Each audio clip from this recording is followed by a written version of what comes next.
Madame Margot Tedesco, bonsoir. Bonsoir. Vous êtes chargée de sensibilisation de la CPI à la Cour pénale internationale. Est-ce que vous assumez d'autres fonctions aussi? Non, je suis chargée de la sensibilisation ici en RDC exclusivement pour le bureau extérieur du greffe à la CPI en RDC. Alors on vous reçoit aujourd'hui pour avoir quelques précisions sur des grands dossiers, des dossiers qui concernent les ressortissants de la République démocratique du Congo. Nous commençons par le dossier Germain Katanga dont l'audience a déjà commencé à la haute cour militaire. Aujourd'hui, Germain Katanga est poursuivi par le gouvernement congolais pour crimes de guerre, crimes contre l'humanité, participation à un mouvement insurrectionnel. Alors Germain Katanga a été condamné en 2014 pour un chef de crime contre l'humanité et 4 chefs de crimes de guerre concernant une attaque à Bogoro le 23 février 2003. Donc il a été condamné à 12 ans d'emprisonnement pour ces crimes. Il n'a été condamné que pour cette attaque et pour les crimes commis lors de cette attaque. Le statut de Rome prévoit, et c'est l'article 20 du statut de Rome, prévoit qu'une personne condamnée par la CPI ne peut pas être jugée une deuxième fois par des autorités judiciaires pour les mêmes crimes pour lesquels il a été déjà condamné devant la CPI. Donc ça, c'est une chose. Les autorités... Donc le cas de Germain Katanga violerait-il le statut de Rome?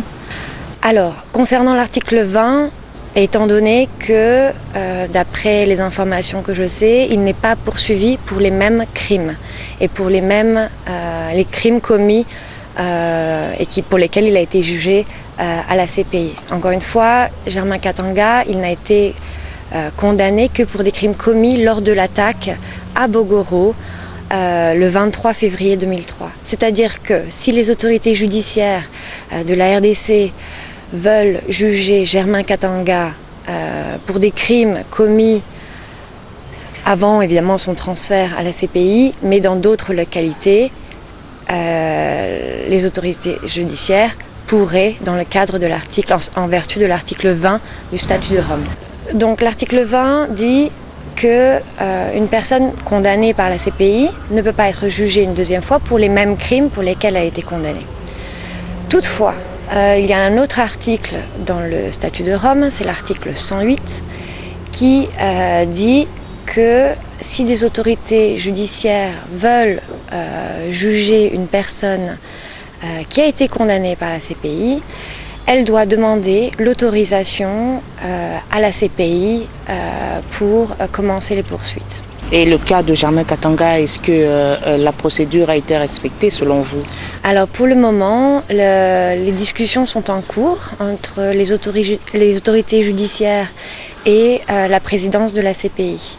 Le 21 janvier dernier, la présidence de la CPI a demandé des informations supplémentaires aux autorités nationales judiciaires concernant les poursuites de Germain Katanga par ces mêmes autorités. Pourquoi la présence des membres du bureau de la CPI pendant l'audience de Germain Katanga? Est-ce une façon pour vous de faire la pression au gouvernement congolais par rapport à la distribution de la justice sur ce cas-là? Alors pas du tout. Comme je vous disais, le greffe s'occupe des questions non judiciaires. Il est aussi là comme un peu une liaison avec les autorités. Donc les personnes du greffe qui sont allées voir, et c'est le chef de bureau à l'intérim actuellement, il a été voir, poursuivre ce qui se fait. L'autre sujet, c'est le dossier Jean-Pierre Bemba. Ça, on voudrait avoir juste une petite précision sur la poursuite de la procédure. Et on sait déjà qu'au mois de mars, il y aura des grandes décisions, selon le bureau de la CPI. Oui, bien sûr. Mardi, les juges de la Chambre de première instance ont fixé la date pour le verdict dans l'affaire le procureur contre Jean-Pierre Bemba pour les crimes qui auraient été commis en Centrafrique entre 2002 et 2003. Donc le 21 mars à 14h heure de La Haye, qui sera exactement la même heure à Kinshasa, le verdict sera prononcé et nous pourrons suivre cela en direct sur le site de la CPI. Et nous, de notre côté, en tant que chargés de sensibilisation, nous allons étudier et voir quelles sont les possibilités pour nous aussi d'organiser des sessions pour les journalistes. Et ma dernière question, c'est une question que beaucoup de gens se posent. Est-ce que la CPI pourrait continuer à justifier sa présence en République démocratique du Congo? Alors le bureau de la CPI en RDC, c'est un bureau du greffe. Vous savez, il y a plusieurs organes dans une institution judiciaire. Vous avez évidemment les chambres, vous avez le bureau du procureur, qui est l'accusation, et vous avez le greffe. Le greffe est l'organe non judiciaire de la Cour. C'est un organe qui est chargé notamment de la sensibilisation. Par exemple, mon mandat est d'assurer la publicité des affaires pour que tout le monde soit au courant.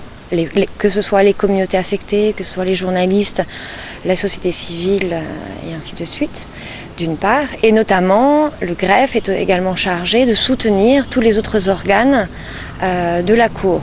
Cela va du bureau du procureur, par exemple dans ses déplacements, aux équipes de la défense, des différents accusés, et des représentants légaux des victimes. Et nous avons également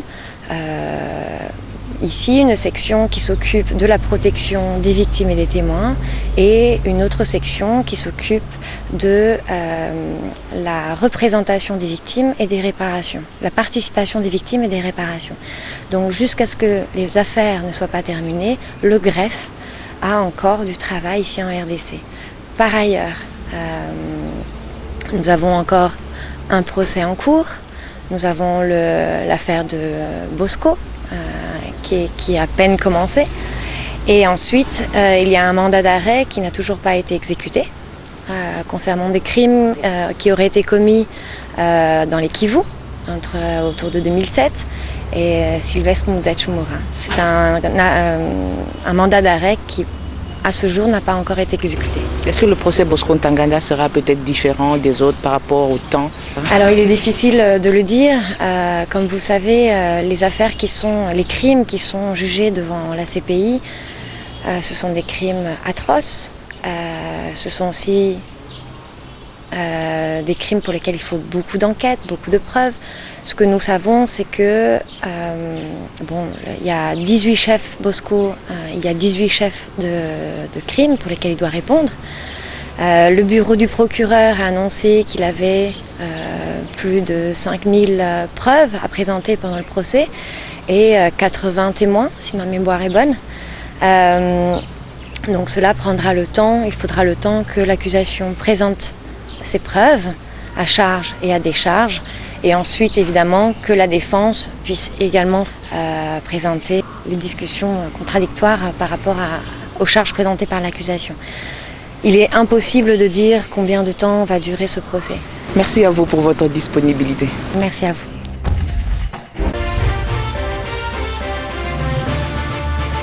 C'est la fin de cette édition. Avant de nous séparer, le rappel des titres. La Haute Cour militaire a procédé mardi dernier au réexamen du dossier de l'ancien chef de guerre congolais Germain Katanga Simba et ses co-accusés incarcérés à la prison militaire de Ndolo. La défense crie à la violation de l'article 20 du statut de Rome. Notre invitée Margot Tedesco, membre du bureau du greffe à la CPI, mais aussi chargée de sensibilisation de la CPI en République démocratique du Congo, est revenue sur les dispositions de l'article 20 du statut de Rome. Vous avez suivi. Et complètement terminé pour cette édition spécialisée dans l'actualité judiciaire en République démocratique du Congo. Merci de l'avoir suivi. Ces remerciements s'adressent aux chaînes partenaires et à nos fidèles téléspectateurs. Au revoir.